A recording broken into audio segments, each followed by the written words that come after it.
Hit the lights! You've discovered the Halfwatt podcast. We want to educate and entertain by tapping into the most trusted source of new technology, the ones installing and innovating it. You, the tradespeople that build from the ground up. Join us as we talk with industry leaders, veteran contractors, and even some young blood. Welcome aboard. Today I have the pleasure of talking to Paul Waterman. Hi. Hi. So Paul is a network administrator for the city of Canby. Correct. And also owns a bookstore, which we'll talk about that. So let's talk about your history. So how did you get into network administration? And start from the bloody beginning. The bloody beginning. Well, I guess from the tech side and nerdy side, and was my Commodore 64 in 1980. 1980, nice. You know.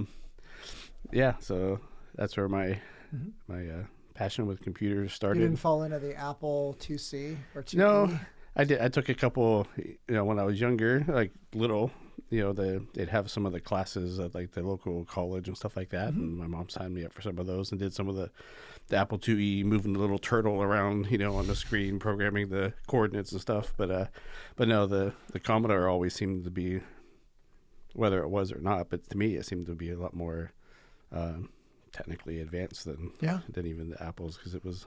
It was Commodore, the TRS-80, yep, the Atari, and Apple. Those were the four that I remember. Yeah, those were pretty much the primary guys there. Yeah. That was not my first computer. My first computer was a leading edge Model D. Okay. It wasn't just with the switches, right? And the buttons. It had two clock speeds. Okay. Like 4 and 8 megahertz. And I talked to students today as I teach, and I like, we had these 5-inch floppies, and you could notch them out if you didn't have double-sided. Double-sided, yep. People are like, what? Yeah. And my first hard drive, my first real hard drive was big enough to hold a door open. Yeah. I mean, it was, you could kill a brother with that thing. It was big. Yeah, it was, I remember the Commodore one. It was quite a few bricks. Yeah, and it only had well, mine, the first one I saw was, I think, 20 megabytes. Yeah. That was it. I was like, well, I guess mine wasn't even the hard drive. It was just literally just the floppy drive that was that big.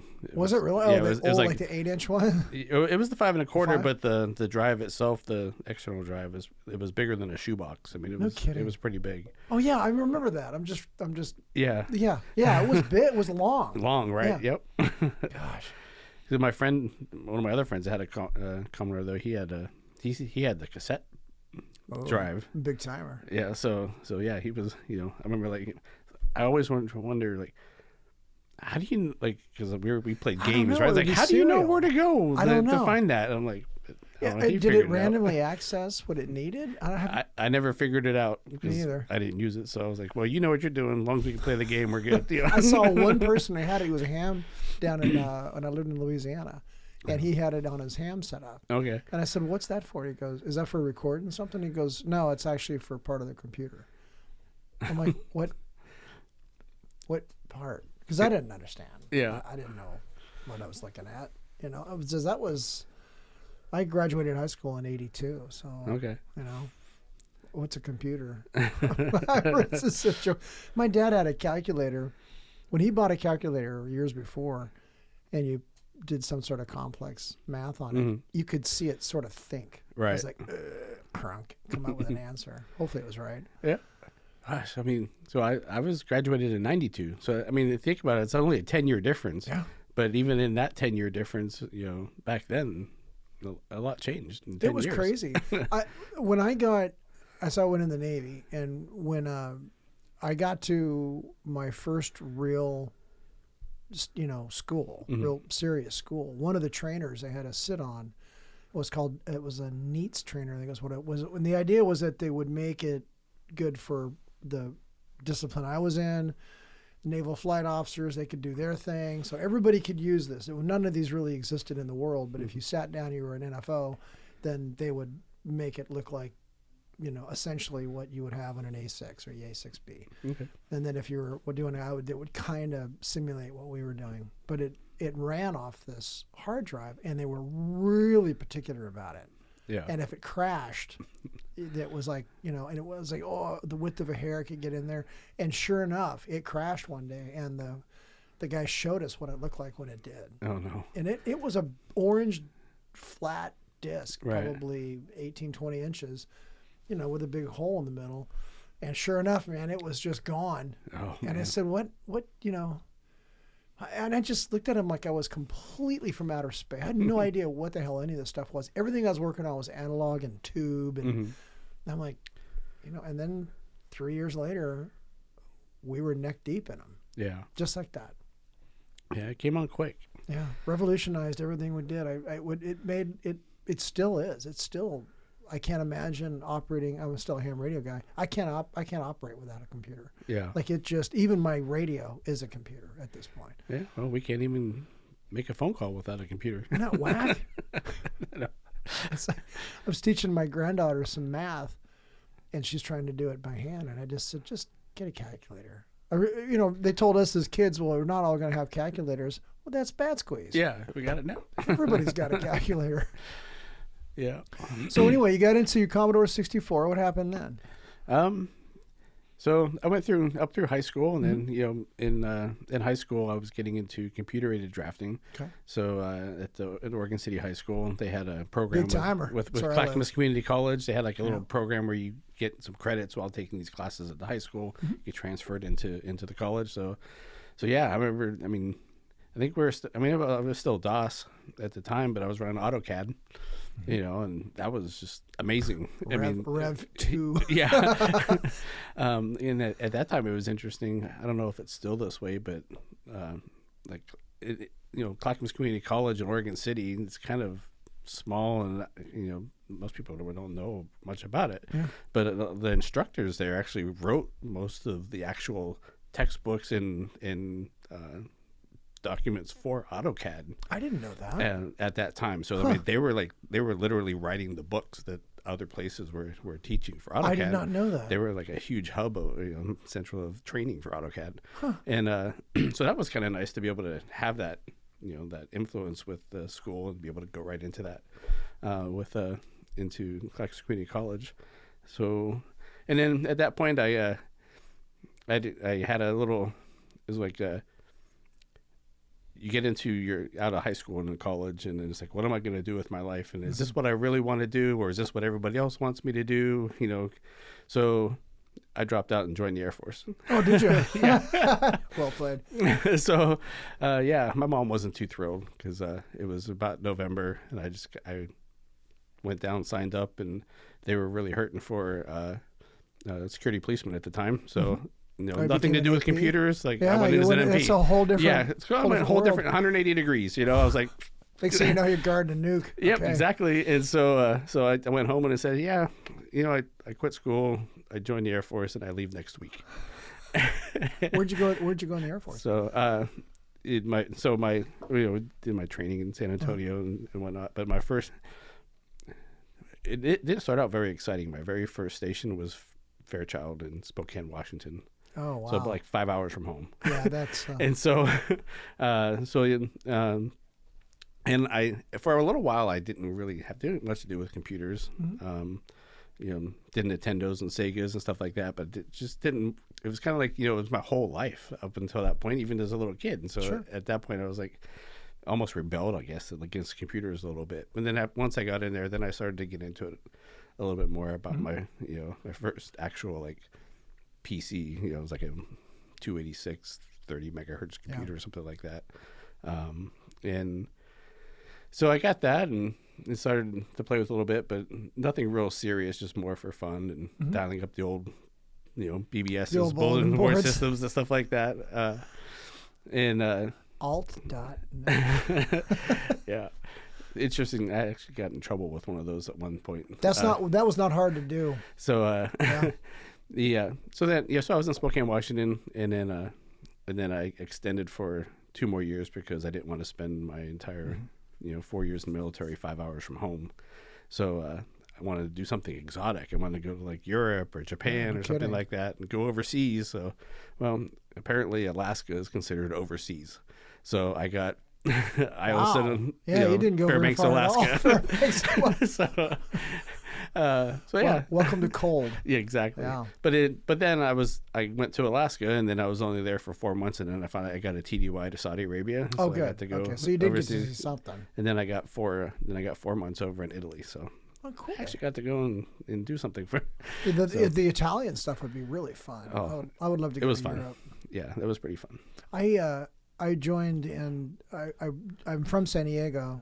Joined in San Diego, and they said, "Well, you don't go to boot camp here. We're going to send you to Pensacola or to Orlando, Okay. which is where they had 3 boot camps: Okay. San Diego, Orlando, and Great Mistakes." So I went to Orlando and then went to school there, and then went to Pensacola, and they said, "Okay, well, both your ships are on the West Coast. You're going back to San Diego." So I went back and I got on a ship and then went on a Westpac when it saw all kind of stuff. Right. And came back and then re-enlisted. Well, I extended, changed my NEC, and did a whole different kind of equipment. And I had gone from analog tube, really old equipment. Really old equipment. I think the stuff I was working on was built in '59. Okay. And it was I didn't like it until I realized just how good it was. It worked, right? It never broke. Right. And it had and all of the technological challenges had been worked out. All the bugs had been worked out. By the time I ever sat in front of it, and I thought, well, this can't be real. Like, it's got to be more to it than this. And then I got to the new equipment, and then I longed for the old equipment. I mean, right. it was You appreciate it. Oh, right. God. But the new equipment was all computerized.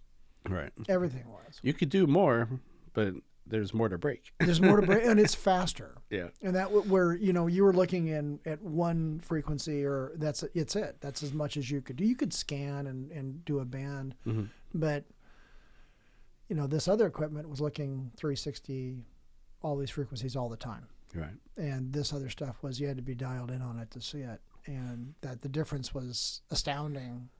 Yeah. So you did. So in the Air Force, you really never touched a computer. You just no. The only thing I ever touched a computer for was sometimes when if I was working the desk itself. We still had very beginnings of even this is even in the mid '80s or mid '90s. Like the military was still a little behind on so we still had older computers. We had terminals. We would sometimes doing in police work. We still had access to a lot of the state information and so forth. So if somebody was on base or outside on the highway or something outside of base, if you stop, we would run, plates and run, background history and stuff like that. And so you at LEDs basically. Yeah. Right? Yep. LEDs. Yep.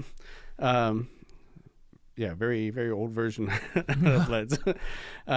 So, that was kind of the extent of, I remember some of the guys were still using like WordStar or something like that, writing some of their reports and, printing them out on the dot matrix computers and stuff. WordStar, that takes me back. And WordStar and WordPerfect. Yeah.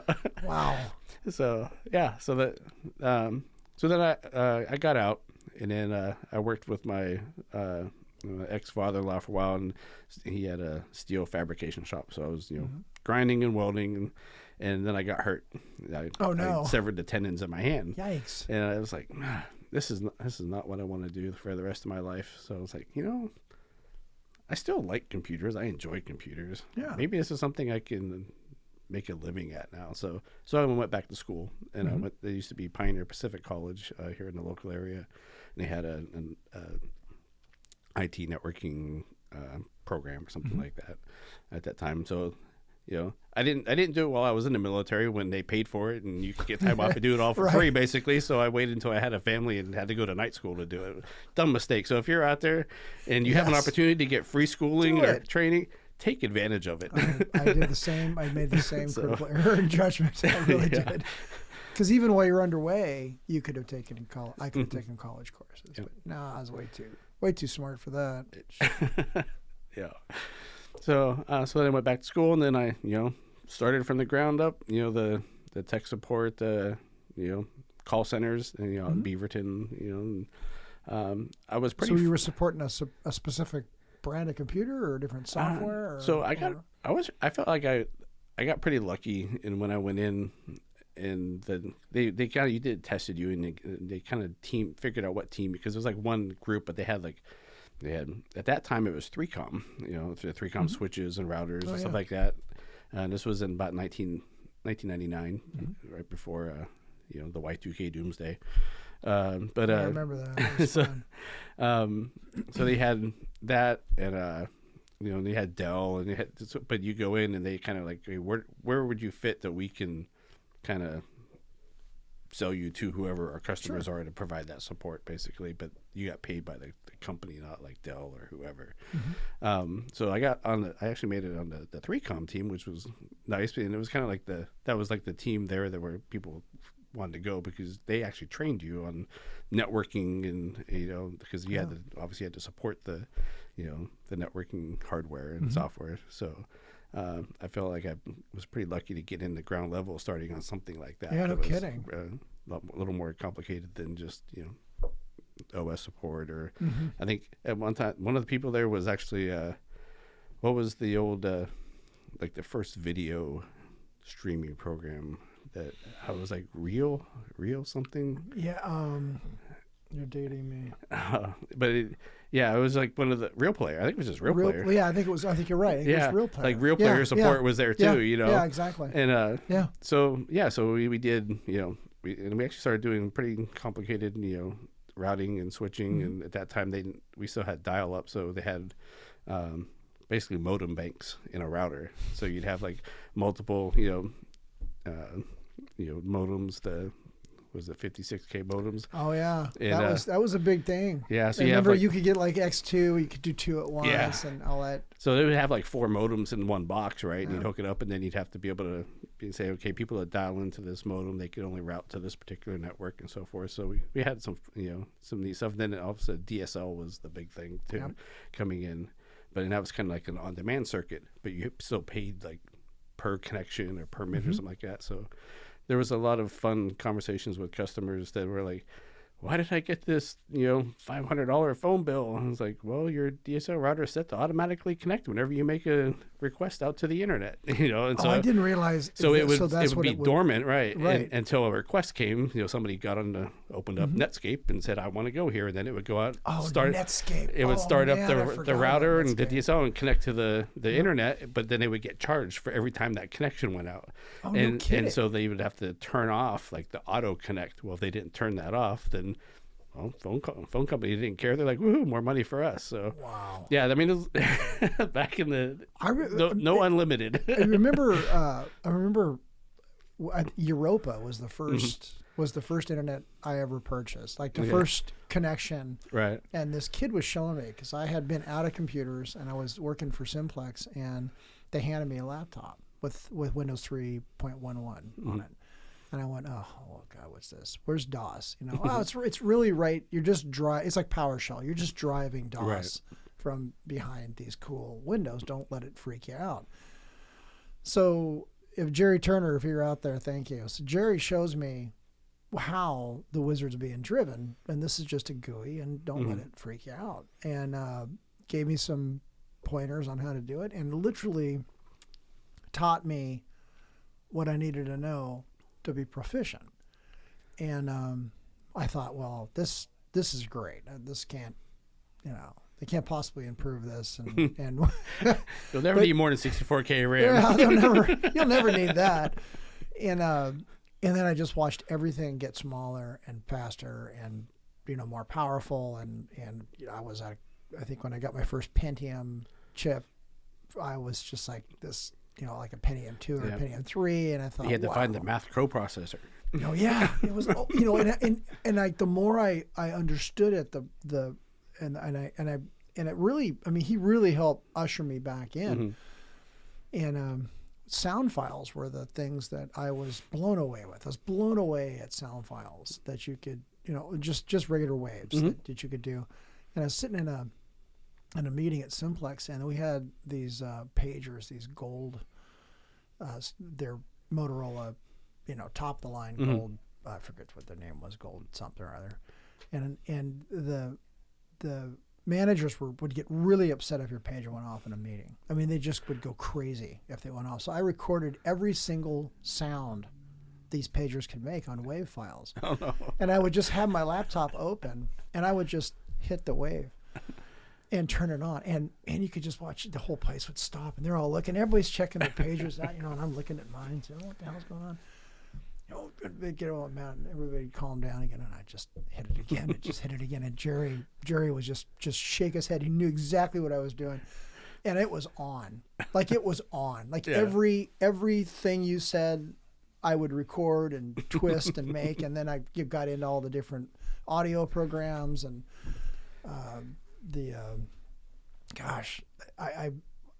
now you can do everything with Audacity, but at the time, you had to actually, hack a program to get a good one. Oh yeah, sound cards and all that. Remember, you had to get the pin jumpers to get the right COM port and the right IRQ and all that stuff like that. And no one knew what an IRQ was, and you'd open up your computer and you'd get the new motherboard, and none of your crap was compatible because it was all IDE, and this new stuff is RAID or whatever.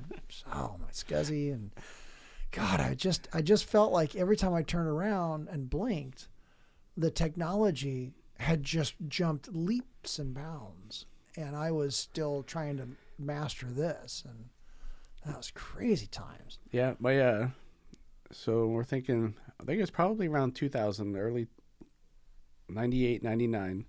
I just got out of the military, and I had just started school, and my first personal network was I lived next door to my parents, and we had Microsoft Flight Simulator, and I ran the old BNC connector and coax between our houses. Like ThinNet, yeah. I ran it down. We ran it in the floor out through the foundation over to my dad's house and put it in there and up into his room, and we had the two computers connected with the coax cable and the BNC, and no one even remembers that anymore. Yeah. You're absolutely right. Yeah.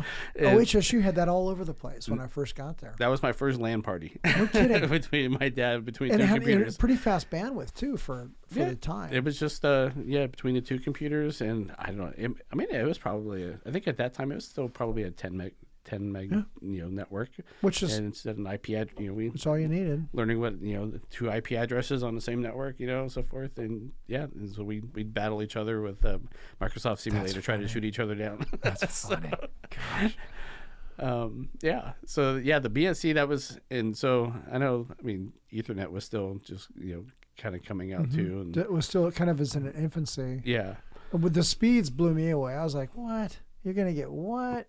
Because Cat 3 was out, and as telephone stuff. But then when Cat 5 came out, everybody had it, and then you start looking at the speeds go. Yeah, so we had 10, then you had 100s, 100 megabit, and that was like we'll never go faster than that. Yep. And just like operating systems, I went from 3.11 to 95. Okay. And then at somewhere along the line, I either bought 98. I never bought ME. Bought 98 on that. And then they at work, they put us on 2000. Okay. And so once I got into 2000, I learned it. I'm like, this is it. I'm never changing. Yeah. And I didn't change. And matter of fact, it was 2000 and XP were like, those were rocks. Oh my God. Yeah. So when XP came out, they said, we got to update your computer to XP. I said, no, I've refused. Finally, the IT person came up and said, we have 3 computers on this hill.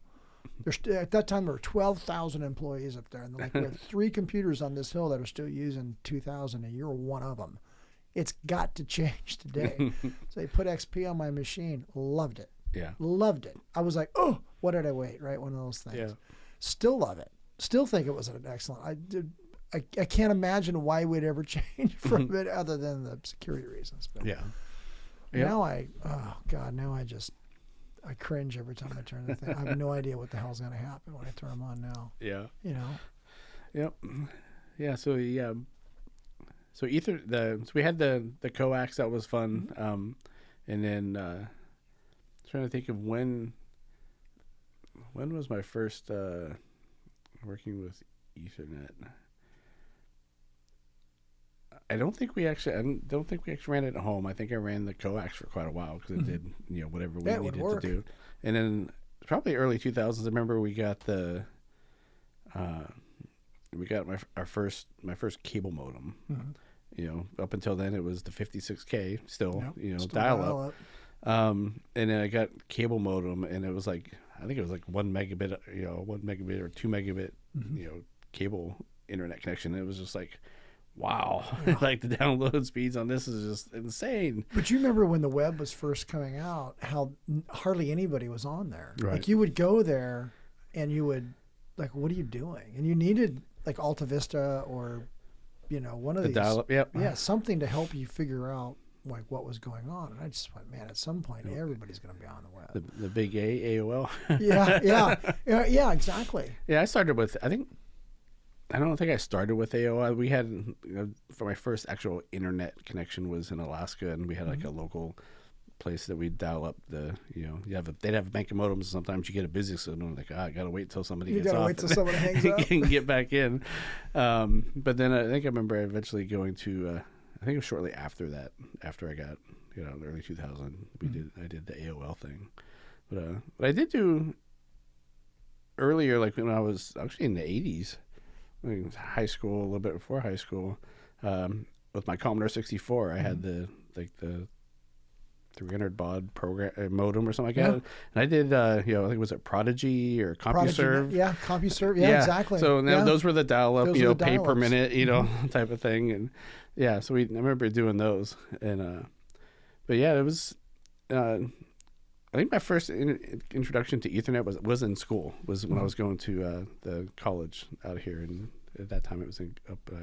Here, kids, here's the Clackamas. future of computing. Yeah. Boy, they weren't wrong either. Yeah, and at that time they were teaching us. We were learning Windows, but we were also teaching us Novell.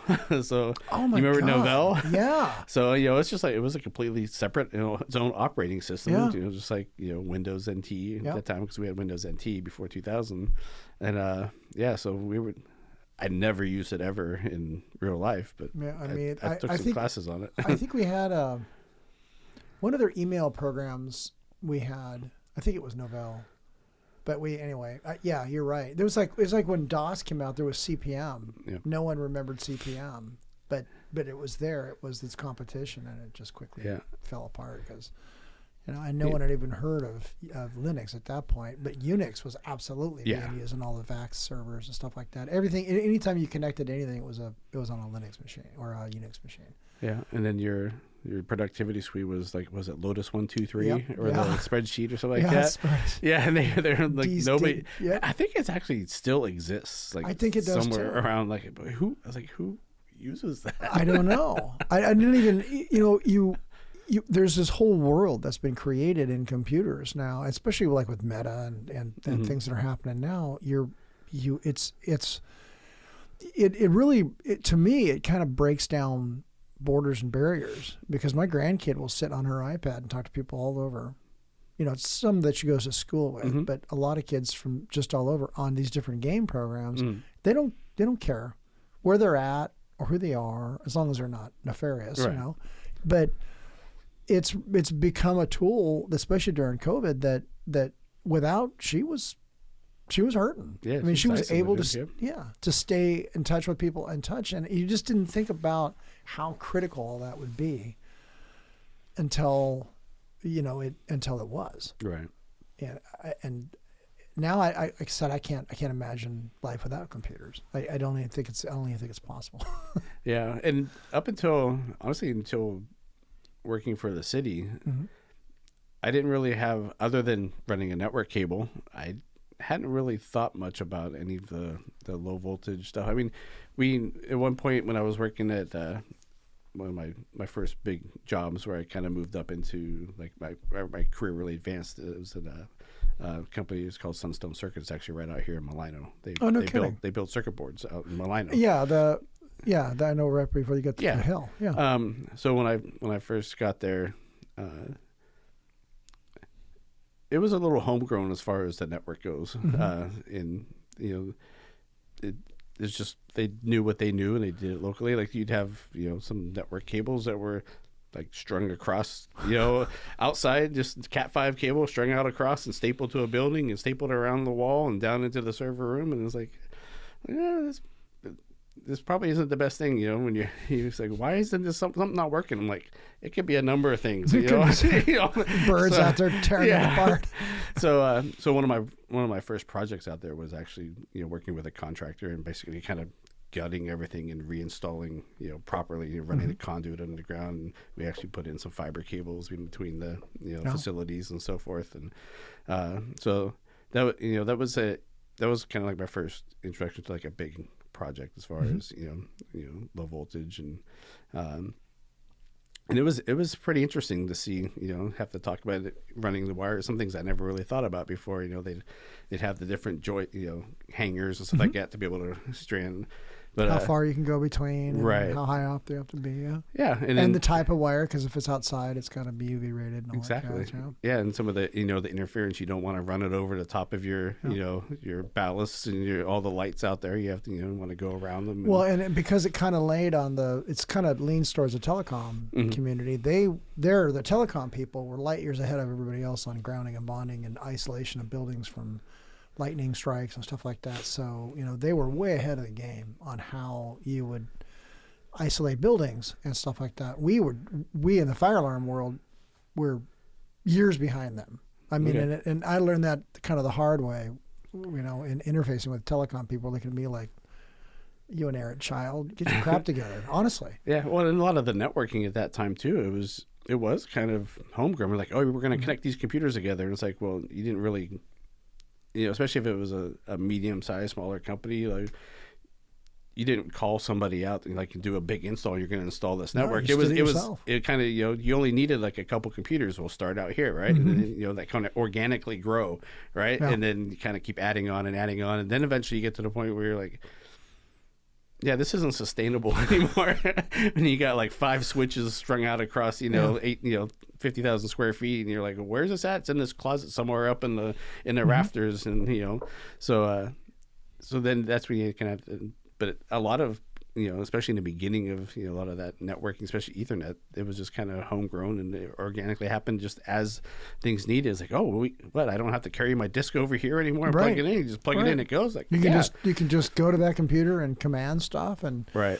But because, and I'm sure a lot of our listeners did this too. They kind of grew up in this era, but some of these younger people, they don't know any of that. Right. Well, it's wireless. Or they can't believe that when we were younger, we had TV but didn't have computers. Right. Just like my parents didn't have, they had TV but it wasn't in color, and and then their parents didn't even have TV. They had radios and horse-drawn carriages and all that jazz. The change in technology is so rapid. Right. And when you look back at it, even when I teach my students, I say, I'm holding in my hand an iPhone. This is more computing technology than we put a man on the moon with, by far. Yeah. And it's right here in the palm of your hands. And one of the things I teach them is that even though the technology is new, there's old technology put in it that had to be carried, grandfathered in, like teletype. Mm-hmm. So every phone, every iPhone anyway, still has the ability to do 45 baud teletype because of the hearing impaired. Right. So you walk up to those hearing impaired phones and be able to talk to the operators there. That's still built into the phone. It's like, whoa, what else is hiding in these little modern conveniences that we don't think about, Yeah. Even from the programming world, Microsoft is that way. Are they? They've been trying to kill off like VB for years, but in the programming world, but there's so many like banks and large infrastructures out there that have so much of their infrastructure built in that they're like Basic, they'll come out like, okay, Windows 8 isn't going to support VB anymore, and everybody's like, no, you can't do that. And they're like, okay, Windows 10 isn't going to support. Like, no, you can't do it. So they constantly just backward compatibility on certain things that it's just not reliable enough to just can't live without. Exactly. Well, and I happen to work in a field where the technology is really old. Like, it's not in the fire alarm world. The technology does not grow in leaps and bounds. Like in the security world, it does. Right. If you're hanging security stuff, they're getting cutting edge technology all the time, and they have to. Right. In the fire alarm world, in order to get cutting edge technology, it's got to go through acceptance, by certifications. Yeah, all these those, different UL and factory mutual and all this stuff.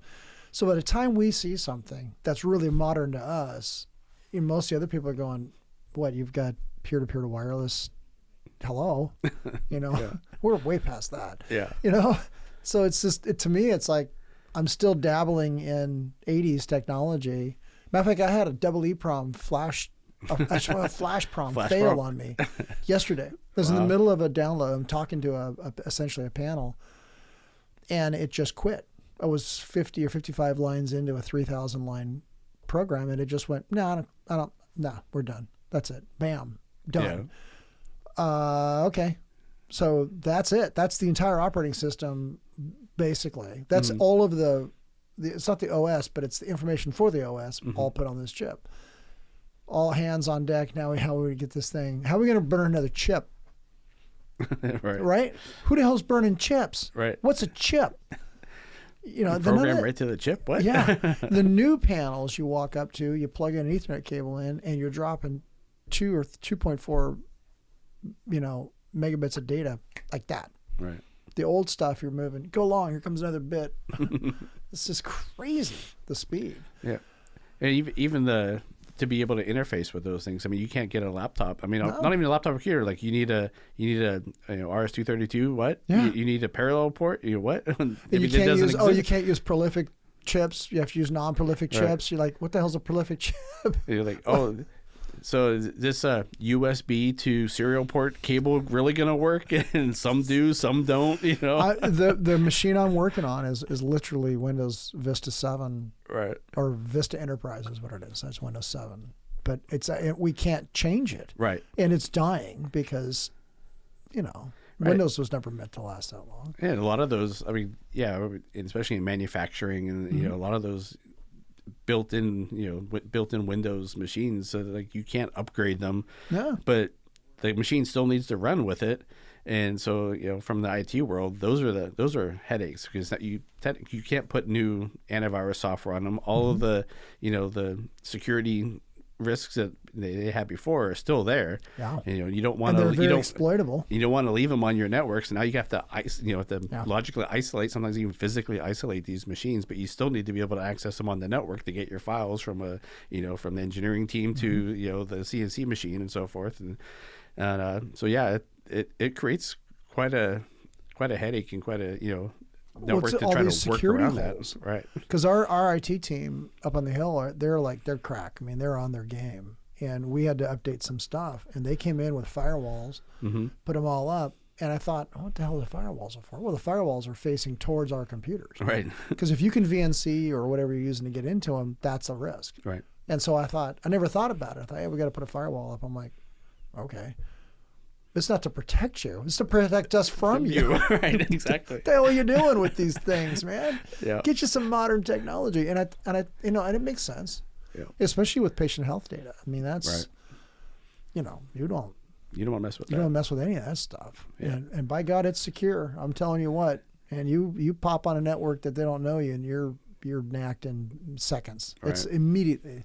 It's like, you're not supposed to be here. Thunk. What the hell happened? Hey, Mike here. I just want to do a quick shout out to all of our listeners. Now, listen, it's been a wonderful couple of months getting the show moving, and we have seen a ton of growth, right? You guys are doing your part. People are downloading. You're telling people. That's super important to get this podcast on the map, okay? We've got good lineup of folks coming in the studio, and the biggest thing that I want you to know is that I want to hear from you. You, the person listening to this, all right? You want to be a part of this show. You want to talk about tips and tricks. You want to talk about things that you're learning in the trade. You want to talk about how this has changed your life. You want to talk about stuff like that, send me an email, okay? It's halfwattpod@gmail.com. And I'm interested in hearing about people who are in the union and people who are not in the union and people who are technicians and people who do alarm work and people who do camera access work, stuff like that. It doesn't just have to be fire alarm monkeys. It could be anybody. All right? So let's talk about this so that people can realize that this is a career that will change their life. Yeah. So you worked at that circuit board. I didn't think it was called that. I thought it had another name. Well, it used to be in the old days. It used to be called ECD. That's what I remember it as. Okay, then it became Sunstone Circuits. Sunstone Circuits. Yeah. Okay. Because I know a lot of ham people that had circuits made there because they'll still do that. Yeah, they're all custom built boards. That's so there. cool. So yeah, it's pretty neat. They're with ECD. They were one of the first companies that did e-commerce. Basically, they built custom circuit boards, and you just basically uploaded your design drawings to them, and then they would build it and ship it out to you. That is so cool, though. Yeah. It really is. And I know it's geeky for everybody listening, but for ham radio guys, like I knew people who would design their circuits and then have these guys make it and then put the kits together and then sell them out in their living room. Yeah, it's interesting, especially in this area. You think about everything's out in Beaverton and Hillsborough and stuff like that. I mean, except this place. The Sunstone's out there in Malino. I mean, literally. I mean,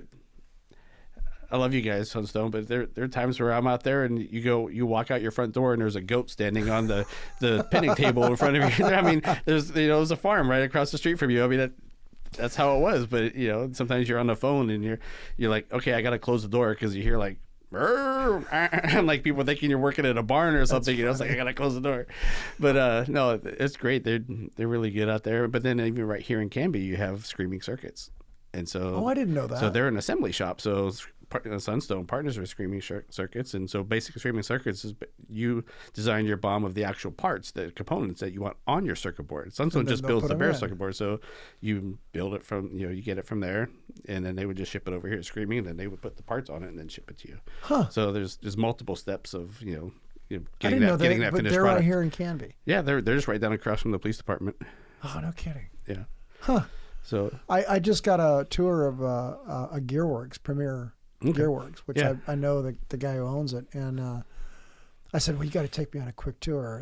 Were you at the parade last week when they had the parade through here? I was working. But you were working. Well, you were protecting us. I was driving a trailer through that. But anyway, we got all set up at that place, and I said, well, when I got done, I said, you got to give me a nickel tour because some of these machines are like their oldest one's like from 1913. Yeah, And I am fascinated with that kind of stuff. So I could watch how it's built for years. Like if my wife didn't say you got to stop, I would just watch them forever. And I loved it. I mean, just to see how those cutting tools did what they did. And the guy goes, hey, you lifts up the back. He goes, we basically changed out these gears here, which will change the way the cutting heads work, which will make, and I could see how it works, but I obviously couldn't do it. Amazing. And just like we were talking about, some of the older CNC machines, have basically an embedded computer.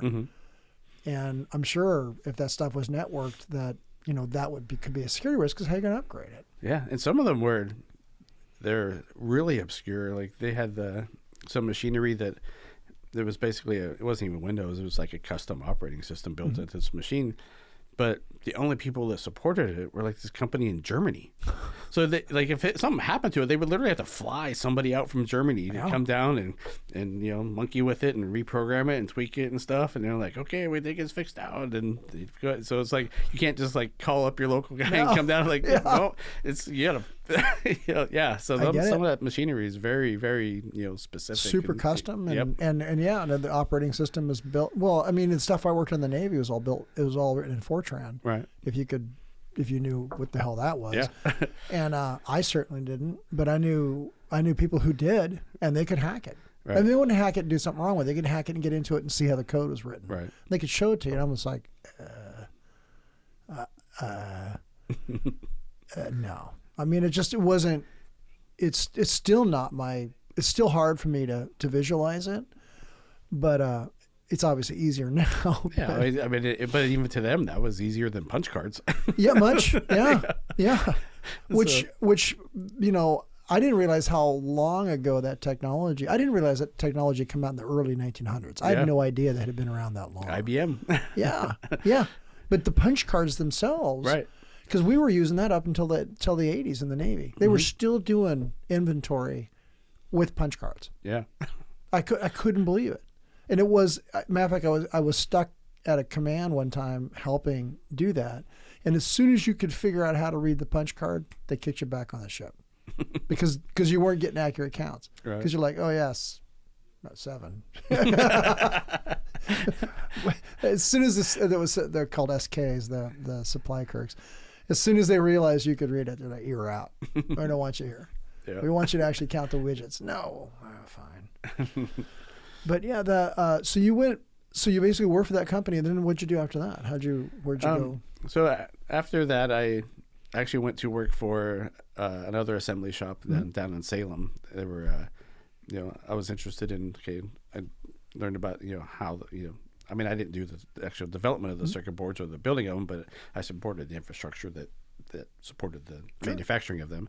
So I was interested in, it's like, okay, well, I want to know more about the component side. Like, what does it mean to have, like, to take the programming to put these chips in the right spot, or to solder this, resistor in the specific spot. Make sure that it goes to the right spot, gets the paste on it, and all that jazz. Right, and that, a lot of that was automated as well. So you put in an image of the circuit board, the design of the circuit board, and then you put in the programs of what the components are, and then the components they align up, and then they literally just start putting the components on the circuit boards as they run through the assembly line. That is so cool. So that was pretty fun. That was pretty neat to see that side of things. But then then COVID hit. Oh wow, yeah. So then and then just so shortly after that, that's when I got on with Secure Point, working with Mark. So that was really fun. So just so everybody knows, Secure Point's a division of Point Monitor. Right, Point Monitor. Yep. And so I mean, their concept was they, from Point Monitor side, they're working with the alarms and all that. They're usually always having to work through somebody else's IT or somebody else's department to very much be able to do their job. And so they acquired an IT service provider so they're like, well, if we can manage that ourselves, then there's less hoops for us to go through, because now we already have the control of access to these things. So that was a really smart decision. Well, and the way that the fire panels communicate, it used to be through phone lines. Right. So now we got to do away with phone lines. Then they had this big push in 2016. We're not going to have any phone lines on fire panels anymore. And then they realized that people in the rural areas still use telephones. You couldn't get a radio signal there, and you couldn't, so that kind of all crashed and burned. But either way, one of the technologies was IP dialers. So you could just hang a fire panel on basically into your server room, and when it saw a fire alarm, it could go right across the web and dial out. Sounds great until you hit into the firewall. Right. Until whoever manages your firewall shows up and goes, "What the hell? What are these two ports doing open? Shut." Right. There's your multi-million-dollar building with no way to communicate out, and that became a huge issue. Yeah, and I'm sorry that, especially that mixture of technology, but from two totally separate, kind of areas of the business. Sometimes you have to make sure that you're really communicating. Because there's, even when you're working with the city, coming in here, and sometimes you see.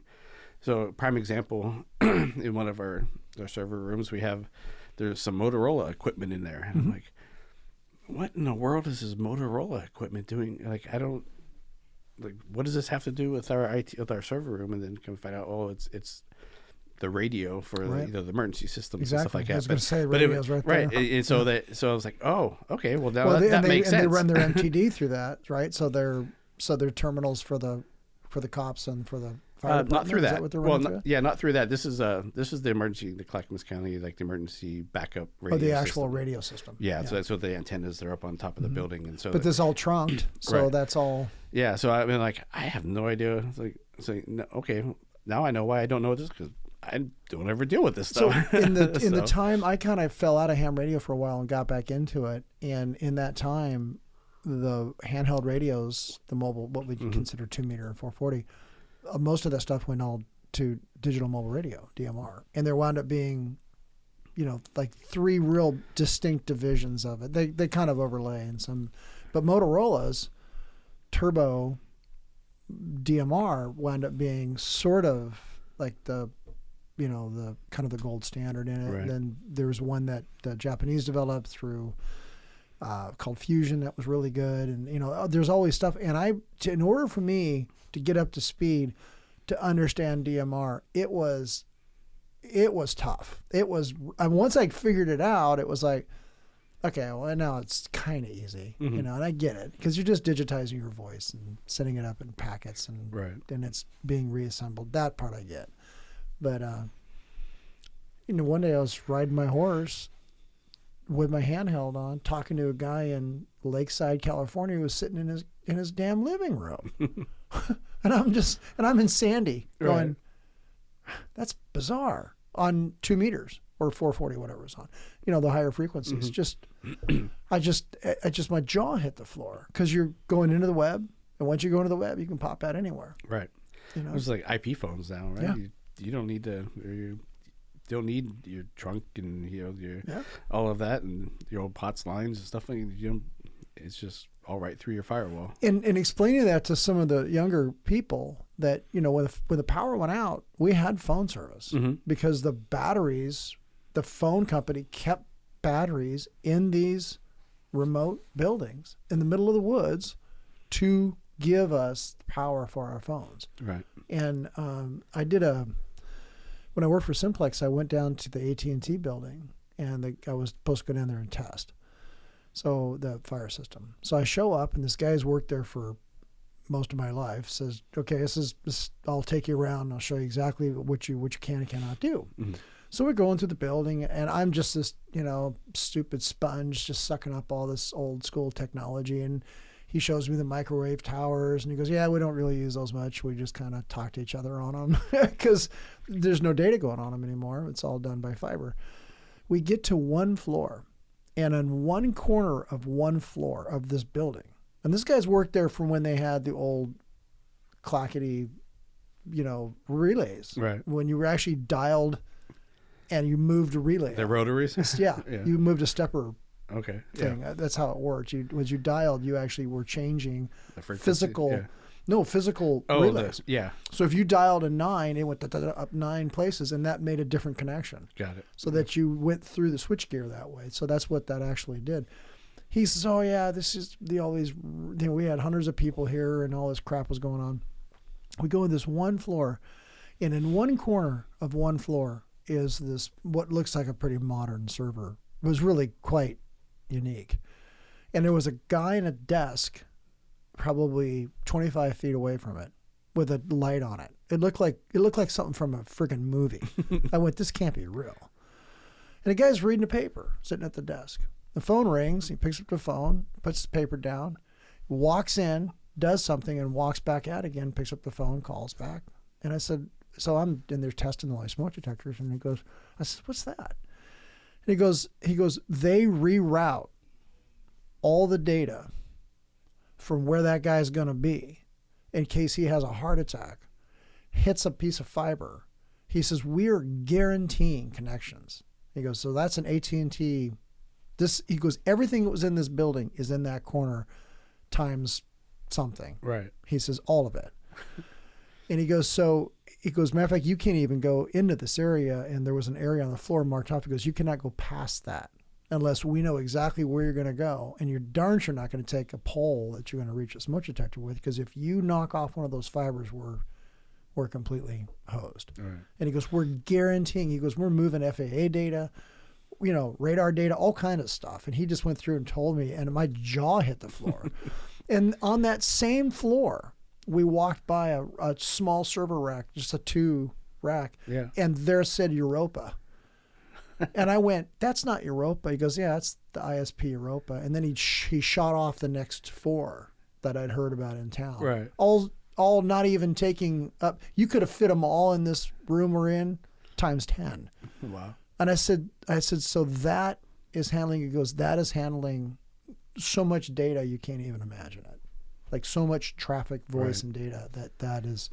And I just, and I says, "What else is on the building?" He goes, "Nothing. There's nothing here."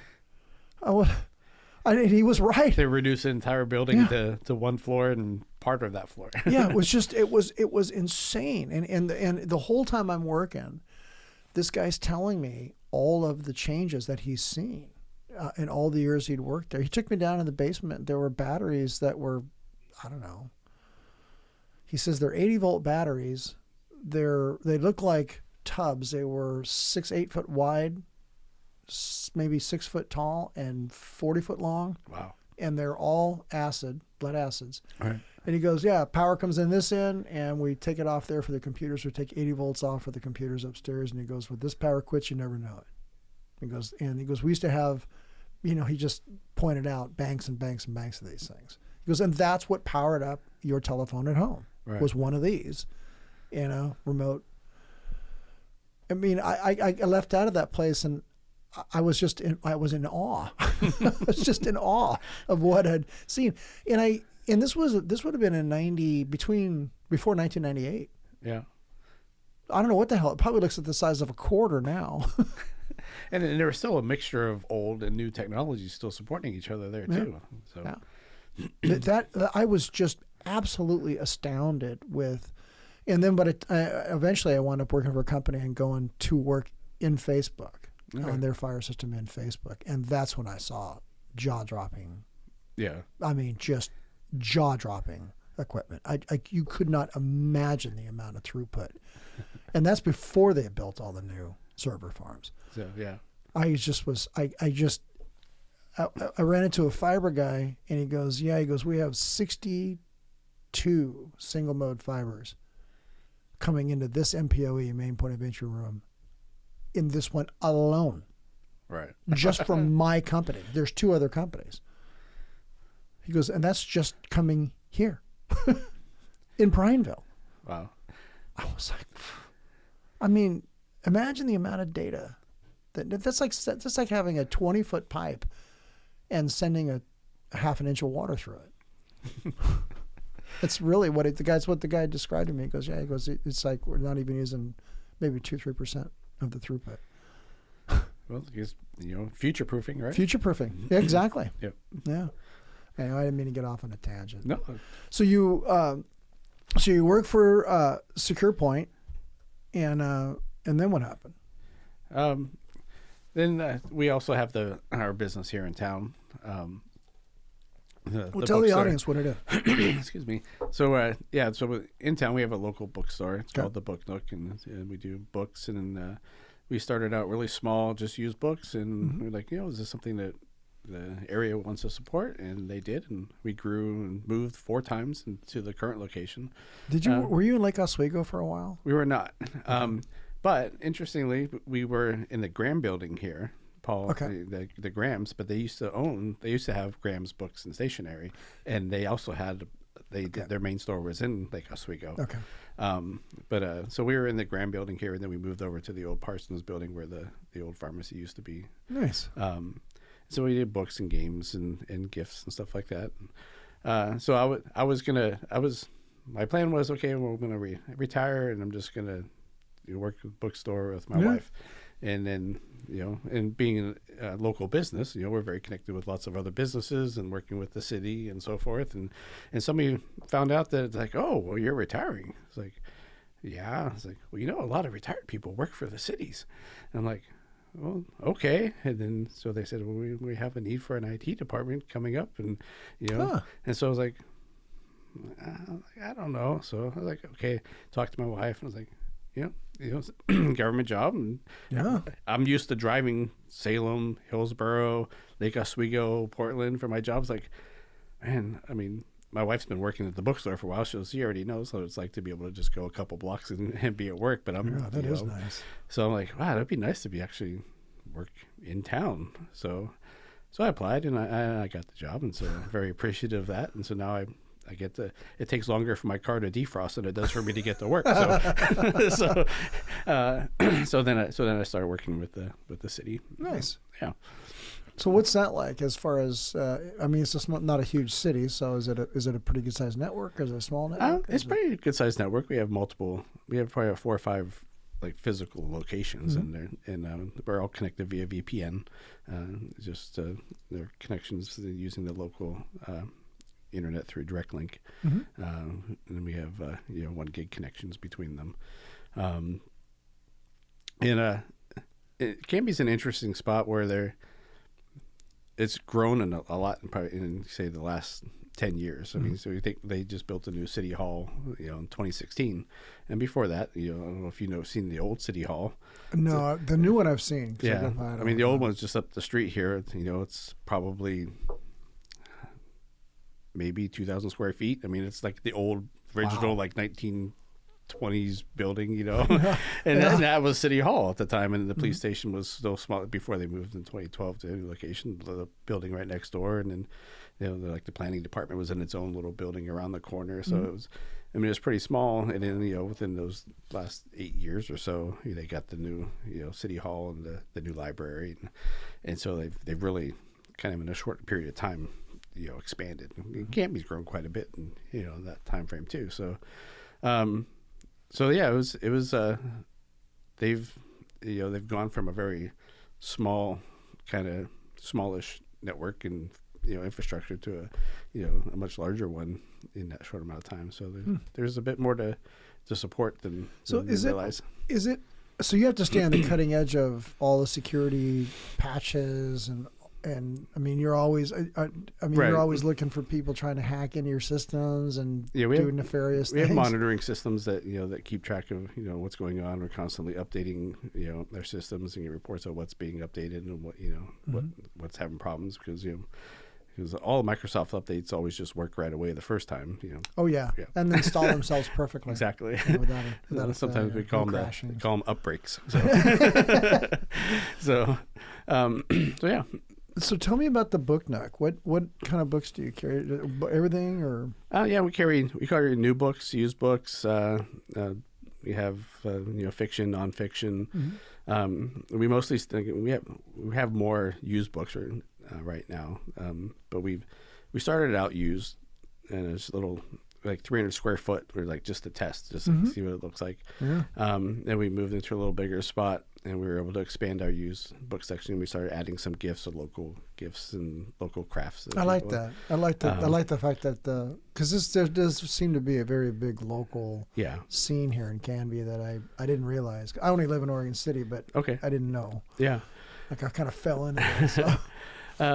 So then, as we started to get a little bit bigger, then people were, asking us, can you, what about new books? Can you order this book for me? Can you order this book? And we're like, okay, well, so now we needed to start looking into, how do you start working with the publishers and the reps and the distributors and so forth? Because before, we have a trade-in program, like people would bring in their books and they trade them in for credit, and you use that credit towards buying, getting money off of more used books. Oh, that's cool. So, so then we learned how to work understand the system of being able to work with publishers and distributors, and so then it's okay. So we started bringing in new books, and you have to keep up on what are the popular ones, what are the ones that are people are buying. Because what people read in Canby is different than what people read in Seattle. So just because it's on the top, New York bestseller doesn't mean you're just going to buy it, bring it into the store. People here might not read it. So you have to do a lot of research to kind of know what is going to work in this community. Right. It's very curated. So you have to understand your community and what people are buying. I never thought about that. So yeah, so then when we finally moved into our current spot, which we feel very fortunate to be in, it's in a very good spot. We expanded our new books, even more, and we expanded our games.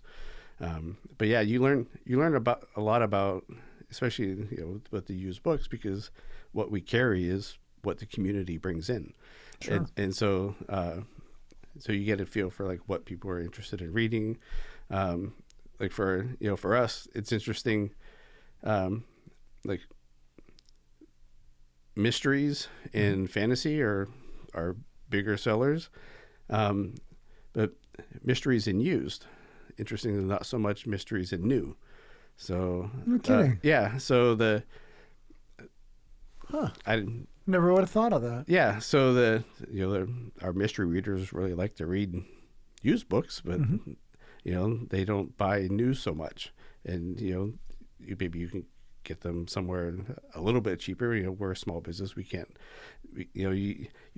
obviously can't compete with Amazon with books. Yeah. I mean, they're just selling them at a loss just to get you to come in and buy all their other products from other vendors. And plus you got all the apps and Right. the audiobooks and stuff. So. And then you have like Costco. Like Costco buys books on the thousands, and they put them out on the shelf, and they're like, 30% off right off the top.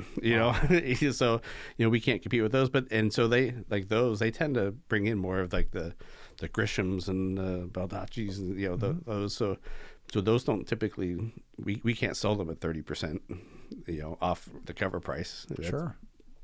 That's, you won't have a business. Yeah. So those tend to not sell. So our assumption is, well, that people, those type of readers, maybe older readers that read some of those, the mysteries of like Grisham's and stuff like that, they probably go to Costco a lot. And so that's, where they look. So you have to try to understand, your customer base and what they're reading and what sells in new, what doesn't, but, what sells in used and so forth. So there's quite a bit of curating in that.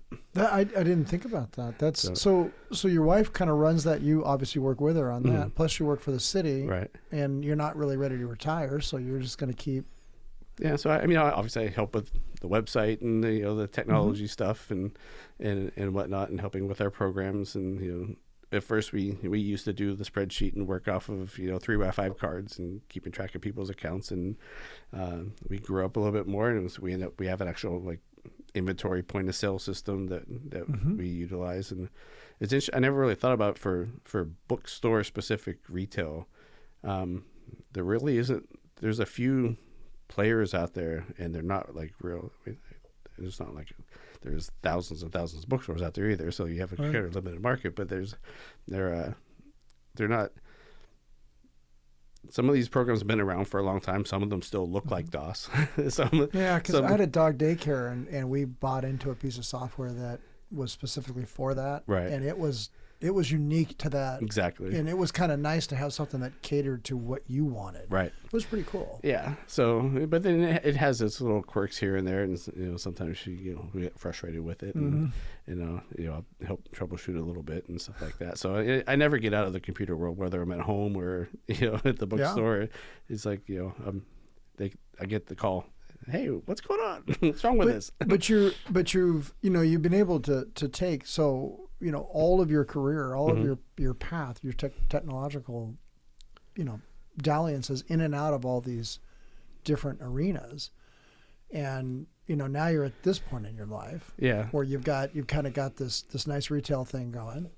You've got the thing with the city, which is awesome, right? And then it keeps you on the cutting edge because you have to know all the stuff that's happening. Because you have to know Windows, you have to know all the security aspects of what's happening and networking. Yeah, I mean, one of the things I learned about working with Secure Points is the voice over IP systems, and they do a really good job of. There's a program that's called 3CX. Okay. And it's an entire telephone system. You used to have the old PBXs, and you have to deal with. This is basically a PBX on a computer, and they provide that service for local businesses. It's a pretty good cost of low cost of being able to have your own phone system that that so the person whole thing sits virtual on a machine. It all sits virtual on the machine. Oh my God. The only caveat with that is, like, for me, I could set it up. I mean, we can install it right here on this computer, and you can have a VoIP system running, but the challenge is getting it connected to the actual public system, like getting it connected, getting an actual phone number, right, and all those things. So there are only certain companies that have the ability to, provision those phone numbers, and because there's a lot of rules and laws and safety and 911 and taxes and all that stuff for public. So I forgot about the man. Yeah, so the man's out there too. So you have to be able to you have to deal with that side to get that connected to actually be able to communicate with the outside world. But the phone system itself is, you can set it up and run it yourself, and then there's free versions that are very limited, but then you can purchase the licensing for a larger version. So you could actually get something like that running just inside your own house if you really wanted to. Yeah. So our bookstore is running off of that PBX system, and I purchased a phone number through SecurePoint, who manages that part of it for me. But like the phone system itself, I installed it on a Google Cloud VM, and it literally cost me like $4 a month to run, because we don't get that many phone calls, and it doesn't use that much data. It's on a Raspberry Pi. You literally one of the options is to install it on a Raspberry Pi, and I could probably just run it, just from the closet in my at the bookstore. So that is crazy. So a lot of and it's open, the degree open source, but also you have the paid versions. But one thing that hasn't changed a lot from like the 80s and 90s and stuff like that is like the open source community. I mean, it's just amazing the things that people put out in the community with their passion, that are pretty robust systems that you very robust. Yeah. And I kind of run into that in the ham radio world, where some of that stuff is open source, and people keep writing better and better and better programs and throw it out there. Yeah. And make improvements, and it just gets better. And you can now do things that governments could only do 20 years ago. And you're like, yeah, I got that. Yep. That was nothing. Yeah. So that's pretty interesting. Yeah. There's I run the phone system. That's cool. Just for the bookstore, and you can log in, and it's a web interface, and you just set up the phone, the extensions and the voicemail and all. It handles all that stuff. That's crazy. Yeah, just not being pigeonholed and doing what I do. I don't ever really think about how all this other stuff actually works. I just sort of I teach about it, but I'm like, it's magical. Yeah, but I'm in the same boat too. I mean, I get really focused on that type of things, but there's things that you do, that other people do, that that there's a pretty big world there that I don't ever think about and don't dabble in, and so that that's where, like, especially one of the things that I've learned growing up in my career is that you can say networking. It's networking, but the people that you have in your life that you reach out to in different areas that kind of they're, I guess, lateral of what you're doing, that you have some crossover, but you create those relationships that are it's very important to growing your your career and your success, and being able to rely on those people and them to rely on you in different areas. So so like the networking and that's a good way to look at it, so forth. I don't run Cat 5 every day. At one point, I used to remember like what the pin was, the orange, white, blue, I don't remember that anymore. I haven't put a and then on a Cat 5 cable in probably 10 years. I just haven't had to do it. But in certain situations where you need that, you have the people around you that you can say, "Hey, Bob, can you come help with this?" and so forth. So it's really important to be able to. You don't want to burn bridges, No, and I have burned a few in my life, so it's like, yeah, you're right. I have too. It's hard because when every once in a while you're like, oh man, that I destroyed that. I can still see the smoke from it. I guess I'll have to. You're right. I mean, and I guess if I could teach the younger generation how to go forward in life, it's not by headbutting people. That doesn't. Right. So it turns out that's ill-advised when things don't go your way. Well, you've got a pretty interesting life. What kind of books do you like? I mean, what kind of books are you into? Since obviously you like books. I'm the kind of the older school hard sci-fi. Oh, really? Like Isaac Asimov? Arthur C. Clarke, Niven, Greg Bear, Yeah. One of my favorite movies of all time is still 2001: A Space Odyssey. Yeah. I mean, just it puts a lot of people to sleep, but to me it was just fascinating. The vision. The book was good. It really did. The book, it hit the book, and you're like, okay, there's all the different. I don't want to give it away for people who don't see it. Yeah, it's funny. In getting into the book world, I never knew that this book existed, but Clarke wrote a book in the early 80s or so, and it was called, I think it's called 2019. Yeah. And it was just a big expose of him on what he thought all the different technologies were going to be at. 2061 came after that. Yeah. So, but this was it was just more of it was a nonfiction, just kind of like telecommunications. What's the technology going to look like? 30 maybe years from now. maybe I didn't read. Yeah, that. so it wasn't like the 2010, 2030. That's what I was thinking. Yeah. Was that whole series, because it was like 3-book series. Yeah, no, this was a nonfiction, but it was like from his mind, like what he thought, like the different industries and like the different technology, So what it would look how like. accurate was he? He was fairly close. I mean, the man he's considered the father of satellites. Yeah. The vision that he had, that in the thought process and how he looked forward to looking at the big picture of things was just amazing. His political stance. There was one of the books I read of his was about a planet, and the only way you could become the leader of the planet was if you wanted to be a leader, you couldn't be the leader. There's no, because you already are too narcissistic to become a leader. Right. So it had to be somebody. It was a lottery system, and like you're the king today. That's it. You're going to run this for 4 years, and it's like, oh no. But it was brilliant when you read the book. The other one I thought was phenomenal was A Fall of Moon Dust. Well, I still can. I mean, for those of you who don't know, this was about a ship that was crossing the moon. It's a craft that goes across the moon dust, and as long as you're moving, it works great. But if you don't move, it doesn't work so great, and it's sunk into the moon dust. Right. And then he goes through and describes all of the things that happen that go sideways to this crew on this. And I put that book down and went, how the hell do you think of all that? I mean, it was brilliantly done. Yeah. All of it. I think I've read all of his stuff that I could get my hands Children on. of Time is a really good one too. Oh God. So Clark is a good friend of mine. Asimov, I kind of got into the River World series, and then I just sort of fell off of it somehow. I read his Foundation series. I got into that. I mean, it's definitely a lot more political kind of. Not, I could say sciencey, but what do they call it? Like a social science. Mm-hmm. Kind of talking about how That's a good way to people put it. react, and stuff like that. And so, and they even just did Apple TV started a TV show on it too. No kidding. But yeah, that was good. But so I like those, and then my other favorite one is alternative history. Oh, okay. The what ifs, No, I never thought about that. What and do you ever watch Man in a High Castle?